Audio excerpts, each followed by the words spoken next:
Myself, Dr. Jyoti Arora, PGT Chemistry, GSSS Sakras. Today we will start with our second chapter of class 11, that is the structure of atom. Structure of atom. Atom क्या है? Atom के बारे में हम 9th class में अपना पढ़ चुके हैं थोड़ा सा. हमारा जो थर्ड चैप्टर था अणु और परमाणु, जिसको हमने बोला था molecules and atoms, atoms and molecules, उसमें हम थोड़ा सा एटम के बारे में पढ़ चुके हैं. और फिर हमारा फोर्थ चैप्टर जो था उसके अंदर हमने स्ट्रक्चर पढ़ा था और परमाणु की संरचना में उसमें हमने थोड़ा सा देखा था कि एटम किस किस चीज से बना हुआ होता है. पहली बात तो हम बात करते हैं एटम क्या है. एटम सबको पता है, जितनी भी हमारे आसपास चीजें हैं, इवन हम भी हैं, लिविंग बीइंग्स हैं, चाहे नॉन लिविंग थिंग्स हैं, they all are made up of atoms. वो एक बहुत छोटे छोटे पार्टिकल से मिलके बनी होती है जिनको हम एटम बोलते हैं. ठीक है, जैसे हमने घर बनाया, तो अगर हम बात करें एक मोटे मोटे शब्दों में, तो घर में सबसे छोटी चीज कौन सी है बनाने में? ईंट. ठीक है, तो ईंट को हमने क्या बोला कि हमारे घर का जो ईंट है वो क्या कहलाएगा? एटम कहलाएगा घर के लिए. ऐसे ही किसी भी चीज को बनने के लिए, चाहे वो कोई भी चीज हो, चाहे वो सॉलिड हो, चाहे वो लिक्विड हो, चाहे वो गैस हो, जो हम मैटर भी पढ़ चुके हैं लास्ट 9th क्लास में, और इसके अलावा कोई भी चीज है, चाहे वो प्लास्टिक की है, चाहे लोहे की है, चाहे किसी भी चीज, कोई भी चीज है, हम ह्यूमन बीइंग्स हैं, लिविंग बीइंग्स हैं, नॉन लिविंग थिंग्स है, they all are made up of atoms. तो एक टाइम ऐसा था जब एटम का ये बताया गया था कि एटम को डिवाइड नहीं कर सकते. ठीक है, डाल्टन थ्योरी वगैरह आई, उसने बस ये बताया कि एटम होता है और एटम जो है वो एक स्मॉलेस्ट पार्टिकल है, इसको हम डिवाइड नहीं कर सकते. 1808 के आसपास डाल्टन थ्योरी आई थी. तो उसने भी बताया, थोड़ी सी बॉन्डिंग के बारे में बताया, मॉलिक्यूल्स बताया, they can be of different atoms, atoms जो भी इस तरीके से उसने थ्योरीज की. बट लेट सेंचुरी में, 18th सेंचुरी के लास्ट तक आते आते साइंटिस्ट आए, बहुत सारे साइंटिस्ट आए, उनकी क्यूरियोसिटी बढ़ी इस तरफ कि देखें तो सही, एटम क्या स्मॉलेस्ट पार्टिकल है? क्या हम इसको डिवाइड नहीं कर सकते किसी चीज में? Then they started doing the experiments. ठीक है, started doing the experiments and they found out that atom is not indivisible. It can be divided further into small particles, very small particles, 3 main particles. What they are? They were electrons, then protons, and then neutrons. तो उन्होंने बोला, scientist ने बोला कि no, atom is not the smallest particle. It can be divided into 3 main particles that are electrons, protons and neutrons, and they named as fundamental particles because these particles, जो हमने main बोला, वैसे तो अगर हम माने तो इलेक्ट्रॉन्स और protons are known as fundamental particles because they are present in each and every atom. हर एक के अंदर वो प्रेजेंट होता है, इसीलिए हम उसको बोलते हैं फंडामेंटल पार्टिकल. ठीक है, अब इसके अलावा और भी पार्टिकल्स हैं. ऐसा नहीं है कि these are the only particles, but इसके अलावा जो पार्टिकल्स हैं वो किसी में मिलते हैं, किसी में नहीं मिलते हैं. जैसे कि पॉजिट्रॉन है, क्वार्क है, ये इस टाइप के जो हमारे पॉजिट्रॉन है, क्वार्क है, इस टाइप के जो पार्टिकल्स हैं, they are also present in an atom, but these are not fundamental and these are not present in all the atoms. ठीक है, अब ये ऐसा नहीं है कि इलेक्ट्रॉन्स, प्रोटॉन्स और न्यूट्रॉन्स, एक ही साइंटिस्ट ने सब कुछ बता दिया कि हाँ भाई ठीक है, एटम इंडिविजिबल है, इसमें इलेक्ट्रॉन भी है, प्रोटॉन भी है, न्यूट्रॉन भी. नहीं, there were several scientists who worked over these particles, worked over the atom, and they came to the conclusions. तो पहला पार्टिकल जो डिस्कवर हुआ था एटम के अंदर, that was इलेक्ट्रॉन. ठीक है, डाल्टन थ्योरी आई 1808 में. नाउ यू कैन इमेजिन, 808 में आई डाल्टन थ्योरी, और जो इलेक्ट्रॉन की डिस्कवरी हुई, discovery was taken place in 1897. Can you imagine such a long time, around a full century, it took place to discover the particles present inside the atom. तो 1897 में there was a scientist known as J.J. Thomson. J.J. Thomson also got the Nobel Prize for the even model of atoms की कैसे arrange है particles, और ये electron की discovery के लिए ही got the Nobel prize in 1897। तो 1897 में उसने ये डिस्कवरी की कि atom is divisible and it has one particle, main particle, that is the known as electrons. अब वो किस तरीके से उसने डिस्कवरी की? He discovered it with the help of cathode ray experiment. ठीक है, रे का उसने एक एक्सपेरिमेंट किया, with the help of that he came to know about the presence of the particle present inside the atom and he named it as electrons. Okay, तो उसने cathode ray experiment में क्या किया? He took a discharge tube. Discharge tube क्या होती है? Discharge tube is nothing just a glass tube. This is a glass tube. ठीक है, ग्लास ट्यूब है ये, और उसमें उसने क्या किया हुआ है? He took a tube made of glass containing two pieces of metal as an electrode. उसने इलेक्ट्रोड लिए दो, एक उसने कैथोड लिया और एक उसने एनोड लिया। कैथोड के अंदर, कैथोड ऑब्वियसली नेगेटिवली चार्ज है तो ये नेगेटिव से अटैच हो गया, पॉजिटिवली चार्ज तो पॉजिटिव से यहाँ पर अटैच हुआ है। और इसको उसने क्या किया? इवैक्यूएटेड डिस्चार्ज ट्यूब कम, और यहाँ पर उसने क्या लगाया हुआ है? एक पंप लगाया हुआ है, वैक्यूम पंप लगाया हुआ है, ताकि वो प्रेशर जो है गैस का अंदर कम ज्यादा कर सके। उसके बाद उसने हाई वोल्टेज लगाई। हाई वोल्टेज भी अराउंड उसकी ये मान के चलो कि 1000 वोल्ट के आसपास उसने वोल्टेज यूज की। ठीक है, तो उसने क्या किया? The gas inside the chamber was subjected to the high voltage. उसमें उसने गैस भर दी और गैस को उसने हाई वोल्टेज दे दी। अब उसने क्या किया? प्रेशर कम करता गया। हाई वोल्टेज तो दी है उसने, बहुत high voltage the. He reduce the pressure by evacuating the air. उसने क्या किया? एयर कह लो या यहाँ पर हम कहते हैं कि गैस। ठीक है, तो उसने क्या किया? इवैक्यूएट किया। इसके अंदर जो गैस थी उसने उसको धीरे धीरे खाली करता चला गया, मतलब प्रेशर रिड्यूस करता चला गया। तो जब उसने प्रेशर किया 1 एटमॉस्फेयर, तो उसमें से कोई करंट फ्लो नहीं किया, बिकॉज गैस के जो पार्टिकल्स हैं उसके अंदर बहुत ज्यादा है इस टाइम पे। ठीक है, गैस के पार्टिकल जो है वो बहुत ज्यादा है। अगर हम आइडियल गैस इक्वेशन देखें, PV is equal to nRT, तो P is directly proportional to N। ये शायद अभी आपको नहीं समझ में आएगा, बट आइडियल गैस इक्वेशन आप फिजिकल केमिस्ट्री में जब पढ़ेंगे, then you will come to know that number of moles, अगर प्रेशर ज्यादा है तो नंबर ऑफ मोल्स भी उसमें ज्यादा होंगे। नंबर ऑफ मोल्स का कॉन्सेप्ट भी already did in 9th class. ठीक है, जिसमें हमने एवोगैड्रो नंबर भी किया। तो अब उसने क्या किया? प्रेशर अगर 1 एटमॉस्फेयर है, ज्यादा टेम्परेचर है, तो कोई करंट फ्लो नहीं कर रहा, because gas is a poor conductor of electricity. अब वो प्रेशर को रिड्यूस करता चला गया। हाई वोल्टेज तो उसने दी ही हुई है, प्रेशर को उसने रिड्यूस किया 10⁻⁻2 एटमॉस्फेयर पे, तो current start flowing from negative end to the positive end. ये हमारा नेगेटिव एंड है, तो यहाँ से करंट कुछ ना कुछ क्या करने लग गया? फ्लो करने लग गया। कोई रेज दिखाई दी कैसे? And the coloured glow is observe. अंदर से कुछ कलर जो है, कलर्ड ग्लो दिखाई देनी स्टार्ट हो गई। जैसे फ्लोरोसेंट मटेरियल होता है ना, वो ग्लो करती है। तो यहाँ से कैथोड से एनोड में सबसे इंपॉर्टेंट पॉइंट जो था वो ये था कि नेगेटिव से पॉजिटिव साइड की तरफ जो है वो क्या करने लग गई? ग्लो करने लग गई रेज, और जाने लग गई। अब नेक्स्ट उसने क्या किया? 10⁻⁻4 एटमॉस्फेयर और कम कर दिया उसको। उसने प्रेशर को इसके अंदर अपना, आप ये मान के चलो कि इवैक्यूएट कर दी, लगभग खाली कर दी, बहुत कम प्रेशर कर दिया उसने 10⁻⁻4 एटमॉस्फेयर। तो उसने देखा कि ग्लो तो डिसअपियर हो गया, अंदर जो ये ग्लो दिख रहा था उसको ऐसे सीधी एक लाइन में ग्लो तो दिखना बंद हो गया, बट क्या हुआ? The glow disappears but current continues to flow. Current continue चलता चला गया। अब हमें कैसे पता चला कि भैया करंट फ्लो कर रहा है? How we came to know कि करंट फ्लो कर रहा है? हमें तो कुछ दिख ही नहीं रहा है ना। तो उसने क्या किया? यहाँ पर एनोड पे क्या किया? एक फ्लोरोसेंट मटेरियल की वो लगा दी, शीट लगा दी, जिसमें जो क्या करती है, यहाँ पर उसने फ्लोरोसेंट मटेरियल लगा दिया, किसका? जिंक सल्फाइड का। कहाँ पर? एनोड के, एनोड के पीछे यहाँ बैक पे एक उसने वो लगा दिया।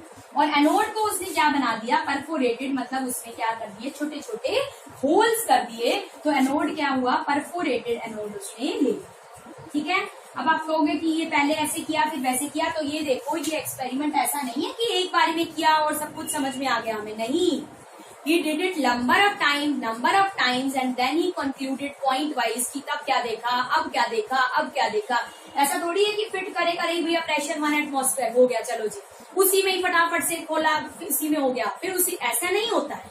एक्सपेरिमेंट्स जो किए जाते हैं, these experiments are done on regularly. ठीक है, तो पहले उसने 1 एटमॉस्फेयर पे देखा, फिर उसने कुछ कंक्लूड करने की कोशिश की, फिर और उसके रिलेटेड एक्सपेरिमेंट्स किए, फिर उसने इसको रिड्यूस किया, फिर उसने कुछ एक्सपेरिमेंट्स करे और उसके बाद उसने फिर देखा कि उसमें कलर जो है वो ग्लो कर रहा है. फिर उसने और रिड्यूस किया तो उसने देखा कि ग्लो तो डिसअपियर हो रहा है बट करंट क्या कर रहा है, कंटिन्यू टू फ्लो. कैसे पता चला continue to flow? He put a perforate, यहाँ पर उसने एक शीट लगा दी किसकी, फ्लोरोसेंट मटेरियल की. जो फ्लोरोसेंट मटेरियल क्या यूज किया उसने, जिंक सल्फाइड. और यहाँ पर जो उसने एनोड लिया, ये परफोरेटेड एनोड लिया, मतलब उसने एनोड में होल्स कर दिए. तो और क्या हुआ कि ये जो रेस थी, ये जो लाइन जा रही थी, वो इसके अंदर से पास होके इस पे स्ट्राइक करने लग गई. जैसे ही इस पे स्ट्राइक की तो ग्लो होने लग गई. जो जिंक सल्फाइड की लेयर थी वो क्या है, फ्लोरोसेंट मटेरियल है, तो वो ग्लो करने लगी. कैसे ग्लो करने लगी, कुछ उस पे स्ट्राइक कर रहा है तभी तो ग्लो कर रही है. ठीक है, इसका मतलब कुछ पार्टिकल्स ऐसे निकल रहे हैं, कुछ पार्टिकल्स अंदर से ऐसे जा रहे हैं जो कि क्या करवा रहे हैं, इसको ग्लो करवा रहे हैं. ठीक है, तो then he concluded that some invisible rays are emitted from cathode which passes through the holes of anode and strike the glass wall and these rays are called the cathode rays. इनको उसने क्या बोला, cathode rays का नाम. ठीक है, and he main उसके बाद उसने बहुत सारे कंक्लूजन्स निकाले. तो यहाँ से बस फिलहाल उसको ये पता चला कि कोई रेज निकल रही है जिसके अंदर कुछ पार्टिकल्स हैं. ठीक है, जिसके अंदर क्या है, कुछ चार्ज्ड पार्टिकल्स हैं, जिसकी वजह से करंट जो है वो फ्लो कर रहा है और वो पॉजिटिव की तरफ जा रही है. सबसे बड़ी बात, चार्ज कैसे पता चला उसको कि चार्ज पार्टिकल है, वो पॉजिटिव की तरफ जा रही है. अभी हम कंक्लूजन देखेंगे इसका, then I will explain you clearly कि उसको कैसे कैसे ये पता चला कि ये नेगेटिवली चार्ज है, ये सीधी लाइन में चल रहे हैं, या क्या इनकी प्रॉपर्टीज हैं, वहां पर अभी हम देखते हैं. अभी फिलहाल हम ये देख रहे हैं कि उसने एक्सपेरिमेंट किस तरीके से सेटअप किया. उसने हाई वोल्टेज दी, प्रेशर बहुत रिड्यूस किया, and then he found out these three experiment का उसने देखा कि क्या क्या उसको मिला, ऑब्जर्वेशन उसने ये वाली नोट की, and then he concluded for the next points की क्या इस एक्सपेरिमेंट से उसको पता चला. So now we will see the conclusions that he made with the help of this experiment. ठीक है, अब क्या हुआ, conclusions जो उसने निकाले with the help of cathode ray experiment, he concluded so many things and he also gave the properties of cathode rays.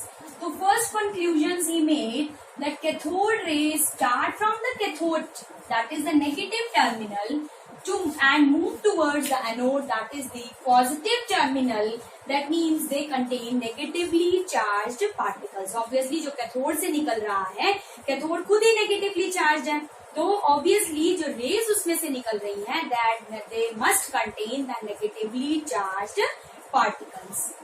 In the absence of electric and magnetic field, जब हमने कोई भी उसमें इलेक्ट्रिक और magnetic field नहीं लगाया हुआ है, तो they travel in a straight line. हमने देखा था ना, यहाँ से ये जो ट्यूब थी हमारी, ये यहाँ से जो हमने ये वाली ट्यूब देखी, तो इसमें जो ये चार्ज पार्टिकल्स थे, ये हमारा क्या है, नेगेटिव टर्मिनल, ये पॉजिटिव. तो ये जो ये रेस थी, ये बिल्कुल ही स्ट्रेट चलती चली जा रही है, कोई भी ना इधर डिफ्लेक्ट हो रही है ना इधर, कहीं भी नहीं जा रही, वो सीधी जा रही है. वो भी हमें कहाँ से पता चला था, जब हमने यहाँ पर ये जिंक सल्फाइड की लेयर लगाई. ठीक है, और उसके अलावा अगर प्रेशर उसका थोड़ा सा ज्यादा था तो हमें वो दिख भी रही थी, ग्लो करती. Okay. Now the important thing is, in the presence of electric and magnetic field, they behave as negatively charged particles, deflection towards the positive plane. अब उन्होंने क्या किया, यहाँ पर उन्होंने कोई मैग्नेटिक और ये यहाँ पर इलेक्ट्रिक फील्ड लगा दिया. ठीक है, यहाँ पर इन्होंने कोई इलेक्ट्रिक फील्ड लगा दिया, प्लेट्स लगा दी, इलेक्ट्रिक प्लेट्स लगा दी, तो एक तरफ पॉजिटिव और एक तरफ नेगेटिव. अगर ये नेगेटिवली चार्ज प्लेट्स हैं तो क्या होगा, ऑब्वियसली ये किस तरफ डिफ्लेक्ट होंगी, ये पॉजिटिव की तरफ डिफ्लेक्ट होंगी. और अगर यहाँ पर पॉजिटिव प्लेट है, यहाँ पर उसने नेगेटिव प्लेट लगाई हुई है, तो ऑब्वियसली ये फिर यहाँ इस तरफ डिफ्लेक्ट होंगी। तो in the presence of electric and magnetic field, उन्होंने क्या किया, इलेक्ट्रिक और या मैग्नेटिक फील्ड लगाया, यहाँ पर प्लेट्स लगा दी पॉजिटिव और negative in between the path of these raise, और तब उन्होंने देखा कि ये जो रेज हैं ये डिफ्लेक्ट हो जाती हैं, अपनी डायरेक्शन से मुड़ जाती हैं, किस तरफ, अपने से ऑपोजिट चार्ज की तरफ। तो अगर वो नेगेटिवली चार्ज रेज हैं, if they contains negative charge particle, तो definitely they will deflect towards the positive charge plate. Next point उसने बोला कि these rays possess kinetic energy. अब क्या हुआ, जब ये इन्होंने यहाँ पर अभी फील्ड नहीं लगाया, तो उन्होंने क्या किया, ये जो रेज हमारी सीधी सीधी जा रही हैं, इसके बीच में उन्होंने एक पंखा सा लगा दिया, बिल्कुल छोटा सा एक फैन लगा दिया। तो जब उन्होंने फैन लगाया, तो जैसे ही ये रेज इसके ऊपर पड़ी, तो क्या होने लग गया, ये फैन जो है वो रोटेट करने लग गया। तो जब ये रोटेट कर रहा है, कैसे रोटेट कर रहा है, पहले तो नहीं कर रहा था, पर जैसे ही उसके ऊपर रेज पड़ती हैं, तो वो रोटेट करने लगता है। That means these rays definitely possess kinetic energy. ठीक है, और एक ये भी इसकी प्रॉपर्टी थी कि दे प्रोड्यूस एक्स रेज, वो हम बाद में डिस्कस करेंगे, एक्स रेज भी प्रोड्यूस करती है। और last and the most important point of the cathode रे was the properties of cathode rays do not depend on the material of the electrode and the nature of gas present inside the tube. अब ये कैसे पता चला, वो ये कह रहा है कि जो कैथोड रेज हैं वो निकलती ही चली जा रही हैं, चाहे उसने कैथोड की इलेक्ट्रोड का मटेरियल चेंज कर दिया। ठीक है, ऑब्वियसली मेटल ही लिया, तो सबसे पहले जो उसने मेटल लिया, या प्रेफरेबली जो मेटल लेते हैं वो हम कौन सा लेते हैं, सीजियम। ठीक है, सीजियम हम यहाँ पर मेटल ले लेते हैं, क्योंकि सीजियम में से इलेक्ट्रॉन निकलना इज क्वाइट इजी, क्योंकि इसका साइज बड़ा है, इलेक्ट्रॉन और प्रोटॉन का जो अट्रैक्शन है वो कम है, तो इलेक्ट्रॉन आराम से बाहर निकल सकते हैं। तो सीजियम उसने लिया, उसके बाद उसने और बहुत सारे मेटल्स चेंज करके देखे, बट जो प्रॉपर्टीज थी कि ये डिफ्लेक्ट हो रही है पॉजिटिव की तरफ, स्ट्रेट लाइन में जा रही है, absence of electric magnetic field, X rays produce कर रही है, कभी कभी किसी केस में काइनेटिक एनर्जी है इसके पास, तो ये वाली सारी प्रॉपर्टीज रिमेन द सेम, कोई फर्क नहीं पड़ा। उसने गैस चेंज, यहाँ पर कैथोड चेंज करा, ठीक है, और उसने अगर अंदर गैस चेंज की, उसने सबसे पहले गैस जो ली वो हाइड्रोजन गैस ली, because it is a light test gas, but उसने हाइड्रोजन की जगह नियॉन ले लिया, नियॉन की जगह उसने आर्गन ले लिया, उसने बहुत सारी गैसेस ट्राई की, तो उसने ये देखा कि जो कैथोड रेज की बेसिक प्रॉपर्टी है वो कभी भी चेंज नहीं हो रही है। ठीक है, तो जब वो चेंज नहीं हो रही है, that means it is independent of the presence of the type of the gas present inside the cathode ray tube and the material from which cathode is being made. So these are the properties of the cathode rays, and finally he suggested that these rays consist of negatively charged particles, और उसने उसको क्या नाम दिया, electrons का नाम दिया। तो ये एक्सपेरिमेंट किसने किया था, जे थॉमसन ने इन 1897 में ही केम टू द कंक्लूजन। ऐसा नहीं है कि 1897 में शुरू किया और खत्म हो गया और सारे कंक्लूजन निकल गए। 1897 में ही concluded with all these experiments which he had done so far, he concluded that the atom consists of negatively charged particles which are known as electrons. ठीक है, समझ में आई। अब इन कैथोड रेज का अगर हम डेली रूटीन में, डेली लाइफ में भी यूज देखें, तो कैथोड रेज का यूज कहाँ होता है, कुछ बताओ याद करके। Yes, it is used in the TV screens. TV screens में हम क्या करते हैं, ये फ्लोरोसेंट मटेरियल एक पीछे से लगा देते हैं, जैसे उसने यहाँ पर लगाया था ना फ्लोरोसेंट प्रॉपर्टीज की देखने के लिए कि कैथोड रेज जो है वो क्या कर रही है, जा रही है नहीं जा रही है सीधा। तो उसने क्या, टीवी स्क्रीन में क्या होता है, कैथोड रेज निकलती हैं एक कैथोड से, एक ये नेगेटिव चार्ज प्लेट से, और वो क्या करती हैं, आगे फ्लोरोसेंट मटेरियल लगा दिया जाता है, जिसपे जैसे ही वो स्ट्राइक करती हैं तो वो जो इमेज है वो चमकने लगती है। ठीक है, तो कैथोड रेज का हमारी डेली लाइफ में सबसे अच्छा यूज जो है that is in the TV screens. So these were the conclusions which were made by the cathode by the J.J. Thomson with the help of his cathode ray experiment. Okay, then he calculated the charge and mass ratio, E by m ratio उसने calculate किया, उससे उसको पता चला कि ये charge particles भी हैं, इसका कुछ मास भी है, इलेक्ट्रॉन का मास हमें पता है ना 9.1 into 10⁻³ kg, अभी आपको पता चल जाएगा। और उसके बाद उसने जो मिलिकन एक साइंटिस्ट आया, ही कैलकुलेटेड द मास, फिर उसने दोनों ने मिलके चार्ज कैलकुलेट किया, चार्ज था मास कैलकुलेट कर लिया, and then they in the end they came to the conclusion that these are charged particles, they also possess mass. Particle है तो ऑब्वियसली उसका मास तो होगा कोई ना कोई, ठीक है, उसमें कोई ना कोई तो भार होगा. So they came to these conclusions with the help of cathode ray experiment. Okay, तो ये अब हम स्टार्ट करेंगे. इसके बाद charges to mass ratio. Okay, अभी तक हमने देखा कैथोड रे एक्सपेरिमेंट हमने किया, सारा कुछ हमने उनकी प्रॉपर्टीज के बारे में पढ़ा, कैसे इलेक्ट्रॉन की डिस्कवरी हुई, जे थॉमसन ने की, ये सारा हमने कर लिया. Now we will come to the charge to mass ratio of electron. Charge is e, mass ratio is me.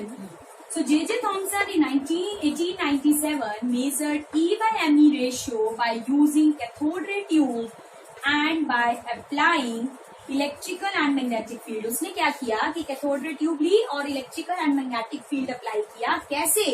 Perpendicular to each other, एक दूसरे के perpendicular. Electric and magnetic field भी इस तरीके से थे. एक इलेक्ट्रिक अगर इस तरीके से है, मैग्नेटिक इस तरीके से आएगा.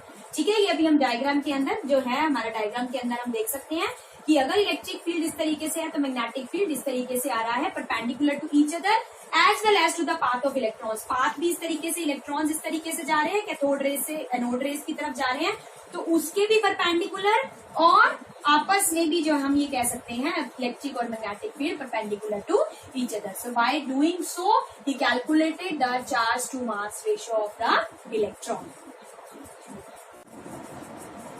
अब क्या हुआ, जे थॉमसन ने जो E by me रेशियो निकालने के लिए उसने क्या किया है, परपेंडिकुलर लगा दिया है मैग्नेटिक और इलेक्ट्रिक फील्ड को भी और path of the cathode rays को. तो हम अभी डायग्राम में हमने देखा कि अगर इलेक्ट्रिक फील्ड लगाया तो A पॉइंट पे गया, मतलब मैग्नेटिक फील्ड लगाया तो उसने C पॉइंट पे गया.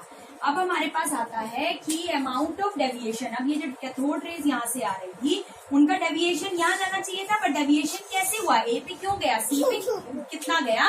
तो ये जो है डिपेंड किस पे करता है, magnitude of negative charge on the particle. जितना नेगेटिव चार्ज होगा, मैग्नीट्यूड होगा नेगेटिव चार्ज का पार्टिकल के ऊपर, उतनी ही ज्यादा क्या होगी, डिफ्लेक्शन. क्योंकि जितना नेगेटिव चार्ज होगा उतनी ज्यादा आयनाइजेशन होगी, उतने ज्यादा नेगेटिव पार्टिकल्स निकलेंगे, उतनी ज्यादा डिफ्लेक्शन होगी. नेक्स्ट है मास ऑफ द पार्टिकल. जो मास है पार्टिकल का, जितना लाइट होगा उतना ज्यादा उसका डिफ्लेक्शन होगा. जितना लाइट होगा वो उतनी दूर तक जाएगा और एंगल उतना ज्यादा बनाएगा. नेक्स्ट है हमारा strength of the electrical and magnetic field. अगर इलेक्ट्रिकल और मैग्नेटिक फील्ड की जितनी ज्यादा स्ट्रेंथ होगी उतनी ज्यादा क्या होगी, डिफ्लेक्शन होगी. ठीक है, तो ये उसने क्लियर कर दिया कि जो A और C पॉइंट आया वो किस वजह से आए. And after by the calculation of different things he calculated the charges to mass ratio for electron that came out to be 1.758820 into 10 raised to power coulomb per kg.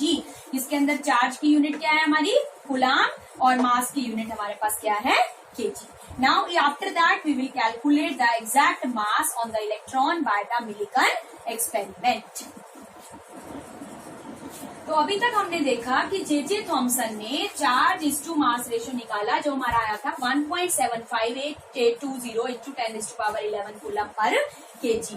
अब Millikan ने क्या किया, in this span of, you see this span of 8 years के span में उसने oil drop method use करके charge निकाला electron के ऊपर. And the exact charge came out to be -1.602176 into 10 raised to -19 coulomb. पर हम इसको शॉर्ट में लिख लेते कि इतना काफी बड़ा है, तो हम अगर कैलकुलेशंस में यूज करते हैं जब हम न्यूमेरिकल्स में, तो normally we use -1.6 into 10 raised to -19 coulomb. और ये माइनस किसके लिए आया है, इलेक्ट्रॉन के लिए. अगर यही प्रोटॉन होगा तो पॉजिटिव हो जाएगा.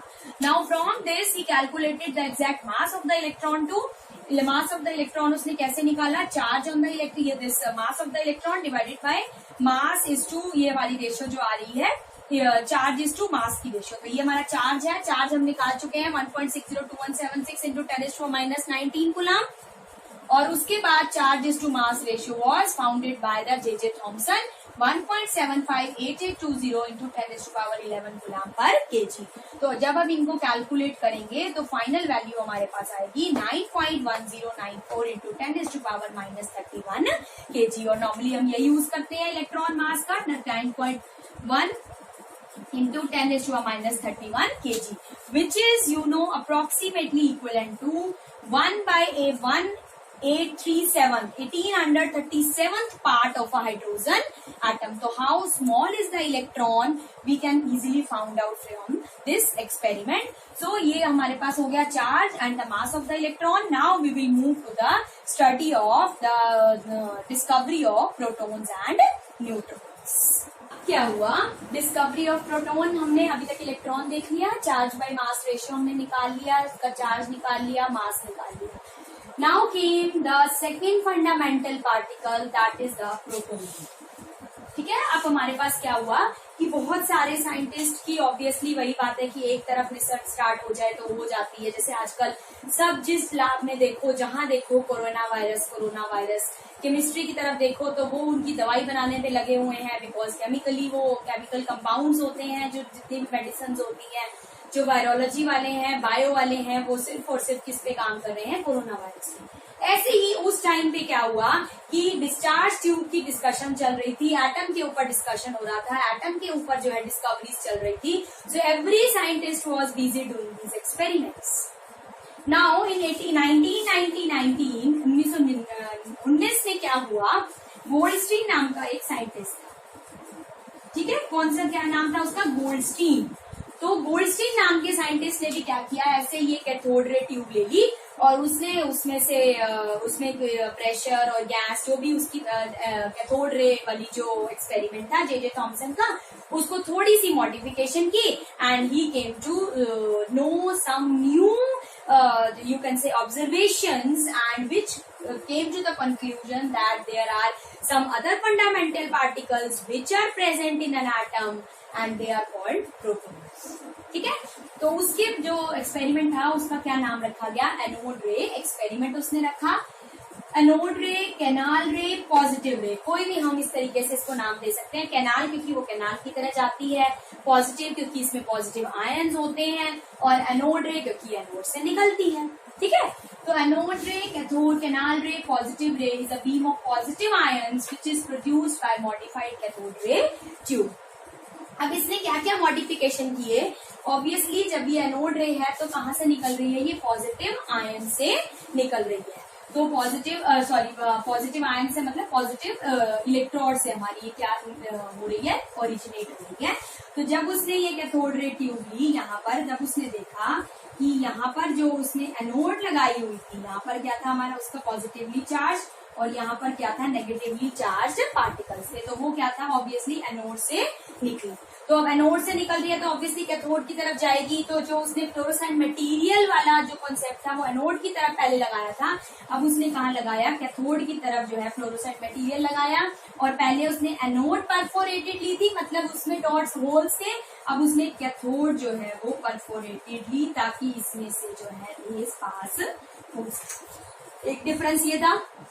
दूसरा डिफरेंस क्या था कि यहाँ पर उसने जो प्रेशर है गैस का वो उतना कम नहीं किया जितना कम कैथोड रे एक्सपेरिमेंट में किया गया था.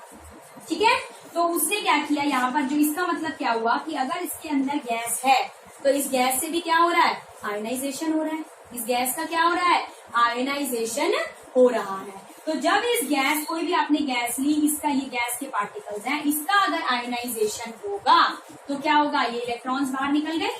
जब इलेक्ट्रॉन्स बाहर निकल गए तो बचा क्या? पॉजिटिवली चार्ज पार्टिकल्स बच गए. तो ये वाले जो पॉजिटिवली चार्ज पार्टिकल्स हैं जो इस गैस में से निकले थे वो जाके कहाँ स्ट्राइक कर जाते हैं? कैथोड के ऊपर जाके स्ट्राइक कर गए. ठीक है, तो these are the positively charged particles and these are basically protons are the positive ions. These are not, you can say, positive rays. These are the positive ions होते हैं जो कि यहाँ पर क्या है? गैस में से निकलते हैं. इसलिए गैस का जो प्रेशर है क्योंकि इतना कम नहीं किया गया तो इसका मतलब गैस का आयनाइजेशन भी हो रहा है. ठीक है, तो इसमें से जो थोड़े से हमारे पास क्या हुआ, यहाँ पर क्या हुआ? गैस के इसमें से इलेक्ट्रॉन्स निकले कैथोड में से, वो इसके ऊपर स्ट्राइक करे तो जो कोई स्ट्राइक करा तो इसमें से भी इलेक्ट्रॉन्स निकल गए. ये हमारे गैस पार्टिकल्स हैं जो कि गैस पार्टिकल्स जो गैस हमने अंदर भरी हुई. तो जो गैस उसने अंदर भरी वो कौन सी गैस भरी? उसने हाइड्रोजन गैस उसके अंदर फिल की. जब उसने हाइड्रोजन गैस फिल की तो जो हाइड्रोजन गैस में से आयंस निकले उसने उसको नाम दिया प्रोटॉन. गैस हाइड्रोजन इसलिए ली क्योंकि वो क्या होती है? लाइटेस्ट हमारे पास क्या है? गैस. ठीक है, तो क्या हुआ कि अनलाइक ये जो रेज होती हैं, these are the positively charge particles depend on the nature of the gas present in cathode ray tube. एक इंपॉर्टेंट प्रॉपर्टी इसकी ये भी है कि जो ये रेज होती हैं कैथोड रे, ये जो एनोड रेज होती हैं, इनकी जो प्रॉपर्टीज है they are dependent on the gas present inside the atom. जैसे जैसे वो present inside the CRT cathode ray tube, ये उसको कैसे पता चला, उसने जैसे जैसे अंदर गैस चेंज की, हाइड्रोजन ली, नियॉन ली, तो अंदर की जो प्रॉपर्टीज है उसकी गैस की, जो रेज की प्रॉपर्टीज थी, वो क्या होती चली गई, चेंज होती चली गई। ठीक है, कैसे चेंज होती चली गई, जिसके अंदर एक ही प्रोटोन है वो उसमें से रेज कम निकल रही है। जैसे जैसे प्रोटोन का नंबर बढ़ता चला गया, रेज की जो क्वांटिटी थी वो बढ़ती चली गई, क्योंकि पॉजिटिव आयंस बढ़ते चले गए उसके अंदर से, ज्यादा फ्लोरोसेंट यहाँ पर फ्लोरोसेंस प्रोड्यूस होने लगा। आई बात समझ में? तो उसने क्या किया, जब उसने गैस लिया अंदर हाइड्रोजन गैस, तो गैस लेने से उसका गैस, हाइड्रोजन गैस से क्या हुआ, अंदर उसके अंदर एक ही प्रोटोन है, कम प्रोटोन है, तो कम प्रोटोन है तो इसका मतलब कम आयोनाइजेशन होगा, कम पॉजिटिव चार्ज निकलेंगे, कम पॉजिटिव चार्ज निकलेंगे तो वो कम कैथोड की तरफ जाएंगे, तो ऑब्वियसली जब वो उस पर स्ट्राइक करेंगे तो कम फ्लोरोसेंट प्रोड्यूस होगा। जैसे ही उसने हैवी गैस लेनी स्टार्ट कर दी जिसमें प्रोटॉन्स का नंबर ज्यादा था, तो उस केस में क्या हुआ, ज्यादा आयोनाइजेशन हुआ गैस का। ज्यादा आयोनाइजेशन होने से क्या होता है कि पॉजिटिव चार्ज ज्यादा प्रोड्यूस हुए, पॉजिटिव चार्ज जब ज्यादा प्रोड्यूस हुए तो ऑब्वियसली वो ज्यादा कैथोड की तरफ जाएंगे, ज्यादा कैथोड की तरफ जाने का मतलब क्या है, फ्लोरोसेंट जो है, फ्लोरोसेंस बढ़ता चला गया। ठीक है, so these rays, these anode rays, canal rays, positive rays are positively charged particle and depends on the nature of the gas present inside the cathode ray tube. E by me ratio obviously जब मास पे जो है, मास उसका nature of gas पे depend कर रहा है, तो ऑब्वियसली जो मास चार्ज बाय मास रेशियो है वो भी गैस के ऊपर डिपेंड करेगी। Their behavior is opposite to that of the cathode ray in the presence of electric and magnetic field. ये तो बिल्कुल ऑब्वियस सी बात है कि अगर कोई भी पार्टिकल जो रेज है ये अगर पॉजिटिवली चार्ज है, तो अगर हमने यहाँ पर कैसे वो लगा दिया, इलेक्ट्रिक एंड मैग्नेटिक फील्ड लगा दिया यहाँ पर पॉजिटिव और नेगेटिव, तो जब ये कौन सी रेज है पॉजिटिवली चार्ज, तो ये कहाँ डिफ्लेक्ट होंगी, नेगेटिव की तरफ डिफ्लेक्ट होंगी। तो hence the smallest and the lightest positive ion obtained from the hydrogen was called the proton. तो इसीलिए उसने ये बोला कि हाइड्रोजन गैस से जो हमें lightest material, lightest particle, not material, particle जो हमें मिला, आयन मिला, जो हमें पॉजिटिव आयन मिला, उसको उसने क्या नाम दे दिया, प्रोटोन का नाम दे दिया। ठीक है, and this was done by the scientist known as Goldstein in 1990। Now, after the discovery of the two fundamental particles that are electrons and protons, there comes the third fundamental particle, that was neutrons. Neutrons was discovered by Chadwick in 1932. See, these are the 3 years in which these particles were discovered. Electrons in 1897, protons in 1919, and neutrons in 1932. Such a long time to discover the 3 smallest fundamental particles of an atom. So much of hard work, so much of dedication is there to study the different aspects of science, or different aspects of, in fact, our environment, our the topics, different topics. So we should do also hard work so that we can lead to our destination or the determination which we have. You can say the hard work will lead to your destination. Okay. So how it was discovered, after doing these 2 experiments, cathode ray and the anode ray experiment, they found out that no doubt electrically neutrality was maintained and the positively charged particle and negatively charged particles were discovered. But there was something which was missing when they calculated for atomic masses and atomic numbers. They found out that something was missing which will not lead to the exact atomic number or that exact atomic mass of an atom. So by doing some experiments, Chadwick in 1932 found out the electrically neutral particle by bombarding a thin sheet of beryllium by the alpha particles. The alpha particles are helium plus 2 and 4. This is the charge and this is the mass. So these are called the neutrons. So neutrons were basically the neutral atoms, neutral particles, and the third fundamental particle which is present in the atom. So three particles we have discovered till now: the electrons negatively charged, proton positively charged, and the neutrons electrically neutral. जब charge जो हमारा electron पे है, minus का हमने देखा था charge था, वही चार्ज उतना सेम चार्ज किस पे होगा, प्रोटॉन पे, but positively charge, because as we know the atom is over the whole neutral. Okay, atom क्या है, न्यूट्रल है, तो जितने उसके अंदर प्रोटॉन होंगे उतने ही उसके अंदर इलेक्ट्रॉन होंगे, और जितने इलेक्ट्रॉन होंगे उतने प्रोटॉन होंगे. हम आयंस की बात नहीं कर रहे हैं, we are talking about only the atoms. तो हमारे पास क्या है कि हमने चार्ज जितना इलेक्ट्रॉन का है उतना ही प्रोटॉन का है, मास भी हम देखेंगे. So we have they have discussed different aspects of electrons, protons and the neutrons. Now what is your homework? What you have to do, you have to make a table about these three fundamental particles. Okay, what you will do, here you will write electron, you will write here proton, and here you will write your neutron.